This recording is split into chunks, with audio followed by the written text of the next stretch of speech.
स्वागत है आपका आपके अपने YouTube चैनल एडवोकेट दीप लीगल हब में।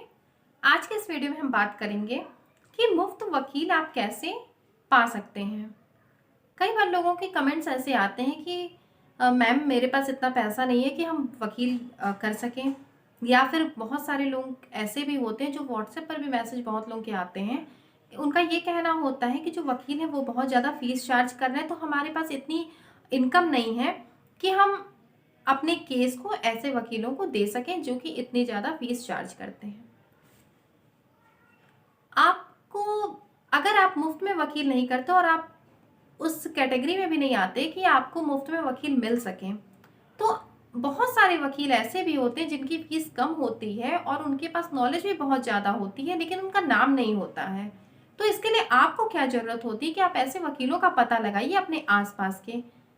एक दिन कुछ समय कोर्ट में दीजिए, थोड़ा सा देखिए समझिए, और उसके बाद फिर थोड़ा पता करिए कि हाँ कौन सा वकील ऐसा है जो कि आपके बजट में, बजट का मतलब ऐसा है कि ऐसा वकील है जो आपके केस को अच्छे से भी देख सकता है और उसकी फीस भी बहुत ज़्यादा नहीं है।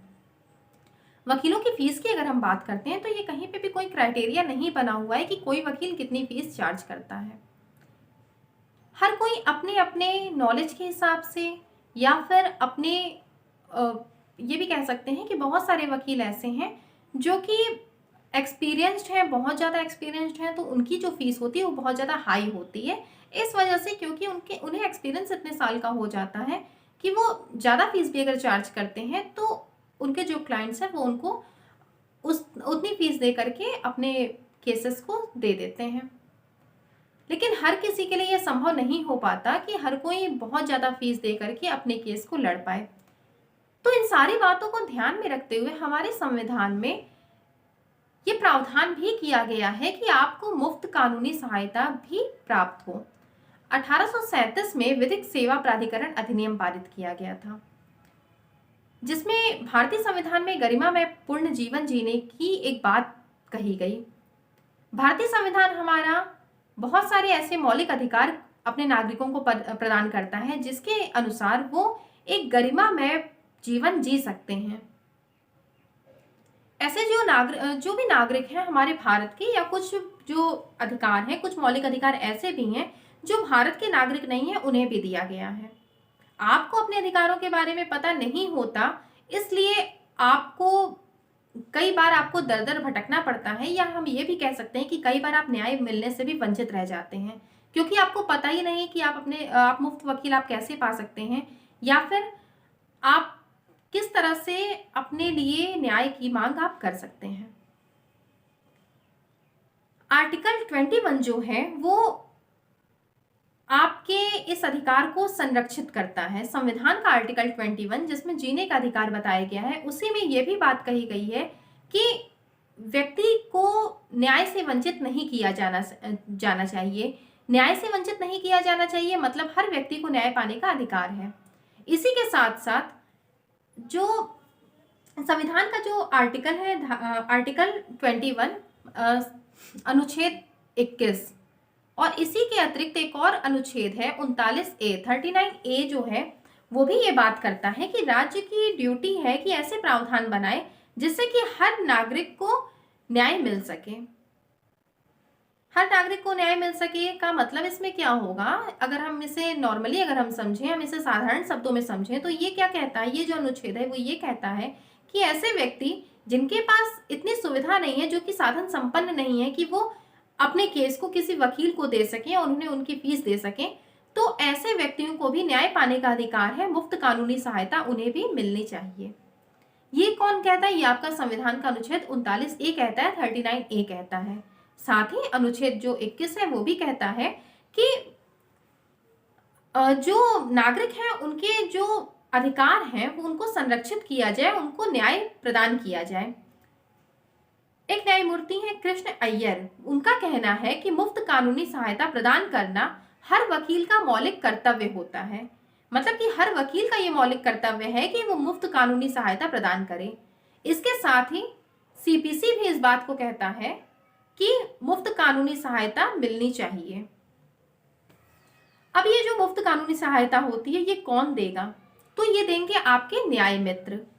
जो आपके न्याय मित्र होंगे वो आपको मुफ्त कानूनी सहायता देंगे। ये कैसे उपलब्ध होती है? तो ये सरकारी खर्चे पर मुफ्त उपलब्ध होती है। सरकारी खर्चे पर उपलब्ध होती है, इसका मतलब ये है कि जो भी उनकी फीस होगी वो आपको पेड नहीं करनी है। वो कौन पेड करेगा? वो सरकार पेड करेगी। मतलब उसका जो भुगतान होगा वो सरकार करेगी। तो ये कर्तव्य किसका है? ये कर्तव्य है सरकार का कि सरकार उन्हें उनकी फीस को पेड करे और आपको मुफ्त में कानूनी सहायता दिलवाए।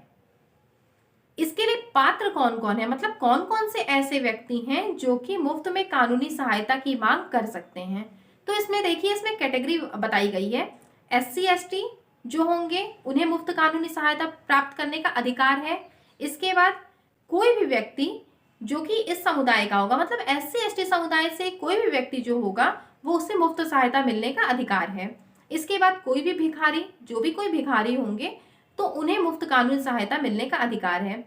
इसके बाद ऐसे कोई भी व्यक्ति जो कि मानव तस्करी के शिकार हुए हैं, मतलब कि ह्यूमन ट्रैफिकिंग के जो व्यक्ति शिकार हुए हैं, उन्हें भी मुफ्त सहायता प्रदान कराए जाना सरकार का कर्तव्य है, दायित्व है सरकार का। इसके बाद कोई महिला हो, कोई वृद्ध हो या छोटे बच्चे हो, महिला, वृद्ध या छोटे बच्चे, तो उन्हें भी मुफ्त कानूनी सहायता मिलने का अधिकार है। मतलब ये सरकार का दायित्व है कि अपने खर्चे पर ऐसे लोगों को मुफ्त कानूनी सहायता दिलवाए। इसके अलावा ऐसे व्यक्ति जिनकी सालाना आय 25,000 रुपए से कम है तो उन्हें भी मुफ्त कानूनी सहायता प्रदान पाने का पूरा अधिकार मिला हुआ है। तो ये पूरी कैटेगरी है जिसमें ये बताया गया है कि कौन कौन से व्यक्ति ऐसे हैं जिन्हें की मुफ्त कानूनी सहायता प्रदान की जाएगी। अब ये जो मुफ्त कानूनी सहायता है, ये कहाँ से, आप इसके लिए कहाँ अप्लाई कर सकते हैं? तो अगर आपको ट्रायल कोर्ट में चाहिए तो इसके लिए आपको डिस्ट्रिक्ट लीगल अथॉरिटी में, आप जो डिस्ट्रिक्ट लीगल सर्विस अथॉरिटी जो होती है उसमें जाकर के आपको एप्लीकेशन देना होता है। इसके अलावा अगर आप हाई कोर्ट की बात करते हैं, अगर आपको हाई कोर्ट के में चाहिए मुफ्त कानूनी सहायता तो इसके लिए आपको स्टेट लीगल सर्विस अथॉरिटी में जाकर के एप्लीकेशन देना होगा। और अगर आप सुप्रीम कोर्ट में आपको चाहिए तो इसके लिए आपको नेशनल लीगल सर्विस अथॉरिटी में आपको संपर्क करना पड़ेगा और वहां पर जाकर आपको एप्लीकेशन देना होगा। तो ये ट्रायल कोर्ट में अलग जगह, सुप्रीम कोर्ट में अलग और हाई कोर्ट में आपको इन तीनों का बना हुआ है कि आपको कहाँ पे अगर सहायता चाहिए, मुफ्त कानूनी सहायता आपको चाहिए तो आपको कहाँ पर जाकर आपको संपर्क करना होगा।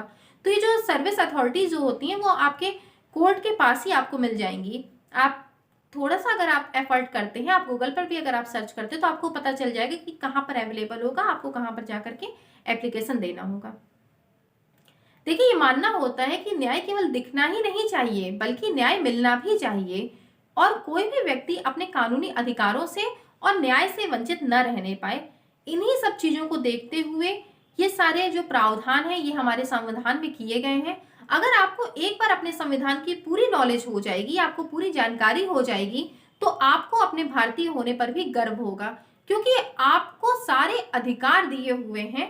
लेकिन दिक्कत यह है कि आपको अपने अधिकारों के बारे में पता नहीं होता और अगर आपको नहीं पता होगा तो अगला इंसान आपका फायदा जरूर उठाएगा। इस बात को हमेशा आप ध्यान रखिएगा कि अगर आप कहीं भी परेशान होते हैं तो वो परेशानी दूसरे इंसान के लिए हमेशा अपॉर्चुनिटी बनती है। तो इसलिए चीजों से परेशान होने से ज्यादा बेहतर है कि उन चीजों को समझिए और देखिए कि कहाँ से आपकी जो प्रॉब्लम है वो कहाँ से और कैसे सॉल्व हो सकती है। हर समस्या का समाधान इस धरती पर ही है और अगर आपको किसी भी तरह की कानूनी समस्या है तो उसका संविधान भी कानून की बुक में कानून के अंतर्गत दिया हुआ है, लेकिन आपको नॉलेज होने की जरूरत है। उम्मीद करते हैं कि आज का ये वीडियो आपको पसंद आया होगा। अगर पसंद आया हो तो लाइक, शेयर, कमेंट करना मत भूलिएगा। चैनल पर नए होंगे तो सब्सक्राइब जरूर करिएगा। और अगर आपको इसके अलावा कोई भी आपकी क्वेरी है या फिर आपको किसी दूसरे टॉपिक पर वीडियो चाहिए तो वो भी आप कमेंट बॉक्स में जरूर लिखिए। आपके जो भी क्वेश्चंस होंगे उनका रिप्लाई जरूर किया जाएगा। वीडियो को लास्ट तक देखने के लिए बहुत बहुत धन्यवाद।